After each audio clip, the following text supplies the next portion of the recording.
Emanating from the peerless comedic mind of Jared Keeso, Shoresy is the continuation of the titular character from Letterkenny, a show on which the character serves the role of the chief tormentor of the town's hockey players, especially Jonesy and Riley. Fuck you, Shoresy! The character quickly became so popular that the only way that Keeso could satisfy demand for the character was with his own series, which, since being spun off from Letterkenny, has spawned 4 seasons, with a 5th one soon on its way. Yeah, it's right there, I just plugged you assholes, so please don't copyright claim me like those Netflix pricks. Anyway, as the series kicks off, Shoresy is not a happy man. He's departed from Letterkenny and he's returned to Sudbury, Ontario, where he plays for the city's senior men's hockey team. But the Bulldogs are in serious trouble. They've just lost their 20th straight game, leaving Shoresy feeling deeply frustrated and giving his teammates the same treatment that he gave the hockey players in Letterkenny. I mean, come on, you gotta give the fucking people what they want.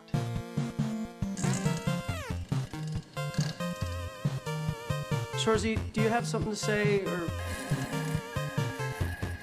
That's real mature, bud. This team is so fucking bad. Listen, my guy. Shut the fuck up, Sanguinette. What do you want, Shoresy? I want to never lose again. Can you just finish your shit and come talk to me down the hall, please? Oh, you think I'm shitting, Michaels? I should be so lucky. I'm puking and shitting at the same time. This team is so fucking bad, I've lost control of my bodily functions. You are the portrait of class, Shoresy. We get pumped 5 goose for the 20th loss of the campaign, and you say good fucking team over there? They are a good fucking team. Why don't you go over and suck their dicks if you like them so much? Shoresy. Sanguinette, you're a healthy scratch on a last place club in the no-show. Go for a soda. At surface level, Shoresy doesn't seem like he's all that complicated. It seems actually pretty simple. He's basically an asshole. In fact, he could even be mistaken for a sociopath, but in reality, he's something a little bit more common than that. He shows all of the traits of an A-type personality. He's ambitious. We'll never lose again. He's competitive.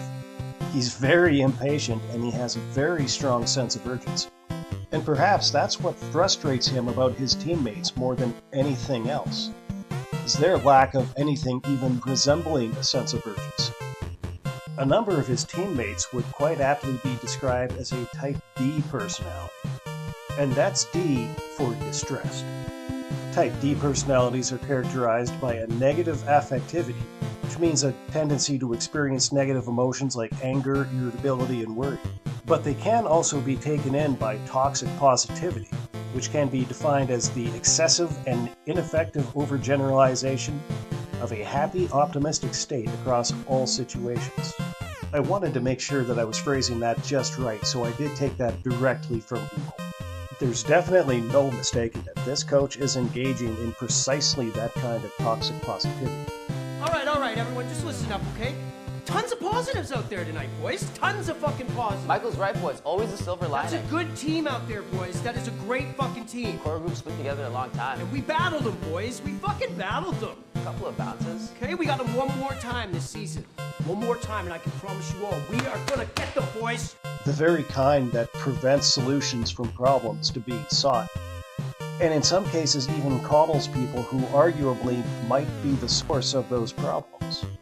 The obvious case in point in the context of a competitive hockey team is the underperforming players, and this team is laden with underperforming players.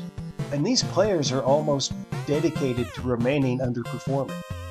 So much so that when Shoresy implements a plan that actually leads the team to winning, a group of them actually band together and threaten to quit the team. And one of them just so happens to be the statistically worst goaltender in the history of the league they play in. So that turns out to be a pretty easy decision. There are strategies that are recommended for dealing with people with a type D personality. In particular, it's recommended that you offer reassurance and build safety. But in the context of a competitive hockey team, reassurance runs the risk of allowing an underperforming player to think that their performance has been acceptable, and fostering safety might lead that player to think that their spot on the team is secure, even though they haven't been earning it. Now, personally, I don't always believe in addition by subtraction, but as it takes place in Shoresy, there's no denying that it's very much that's what it is. Shoresy seems harsh and unforgiving, but all he's doing is acting on a code of accountability. It's a code by which players are accountable to one another for their contributions to the team's success. And he doesn't just expect to be able to hold his teammates accountable. He expects his teammates to hold him accountable to them. I don't want to yell at anybody. Well, then how are you gonna get him to do what you want? Well, I just... Huh? I don't want to be a bully. It's not fucking bullying. Everybody's so soft. It's tough love.